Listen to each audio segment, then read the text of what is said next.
আমার প্রিয়জনেরা, প্রভু যীশু খ্রিস্টের নামে সকলকে জানাই অভিনন্দন। কেমন আছেন আপনারা? ভালো আছেন তো? নিশ্চয় আমি বিশ্বাস করি আপনারা সকলে আজকে ভালো। আমরা অস্ট্রেলিয়া দেশে আছি। এই দেশের সিডনি শহরে একটা পাহাড়ি অঞ্চলে আমরা আছি। আপনারা এই জায়গাতে ঈশ্বরের সৃষ্টি দেখতে পাচ্ছেন। প্রভু যীশু এই সৃষ্টিকে কত সুন্দর বানিয়েছেন। আপনি বলছেন ঠিক আছে, কিন্তু আমার জীবনে তো কিছু সমস্যা আছে, বাচ্চাদের জীবনে আছে, আমার ব্যক্তিগত জীবনে, আমার ভবিষ্যতে, আমার ব্যবসায়, এইসব ক্ষেত্রে যে আমি কি করব আমি তো কিছুই বুঝতে পারছি না। ঈশ্বর আজকে একটা প্রতিজ্ঞা করছেন। আমরা দেখব যিশায়া 48 অধ্যায়ের 17 পদে, আমি সদাপ্রভু তোমাদের ঈশ্বর, তোমাদের পক্ষে যা সর্বোৎকৃষ্ট তিনি তাই তোমাদের শেখান। যে পথে তোমাদের চলা উচিত তিনি তোমাদের সেই পথ প্রদর্শন করেন। আমাদের চিন্তা করার কোনো প্রয়োজন নেই, কারণ যেই পথে আমাদের চলতে হবে সেই পথেই উনি চালাবেন। আমাদের ঈশ্বরের চরণের সামনে যেতে হবে আর ঈশ্বরের কাছে প্রার্থনা করতে হবে। তখন যেই পথে চলা উচিত সেই পথে ঈশ্বর আমাদেরকে চালাবেন। এই যে অস্ট্রেলিয়া দেশে প্রভুর সেবা করে এমন একটা বোন আছে, সে তার জীবনের অভিজ্ঞতার কথা বলছিল। এই বোনটির একটা ছোট্ট মেয়ে আছে। সেই মেয়েটা যাতে ভালো পড়াশোনা করতে পারে তার জন্য সে অনেক টাকা খরচা করে একটা বেসরকারি স্কুলে এই জায়গাতে তাকে ভর্তি করালো। কিন্তু এই স্কুলে তাকে নিয়ে তার বান্ধবীরা অনেক হাসি ঠাট্টা করেছিল, আর যার জন্য সে মেয়েটি পড়াশোনা করতে পারছিল না।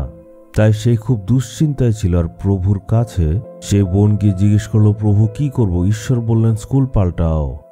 সে ভাবলো এত পরিশ্রম করে আর এত টাকা দিয়ে এই স্কুলে ভর্তি করলাম, এখন যদি আমি পাল্টাই আবার আরো অনেক টাকার খরচা হবে। সে প্রভুকে আবার গিয়ে বলল, হে প্রভু, আপনি বলেছেন স্কুল পাল্টাতে, কিন্তু কোন স্কুলে এখন নেব?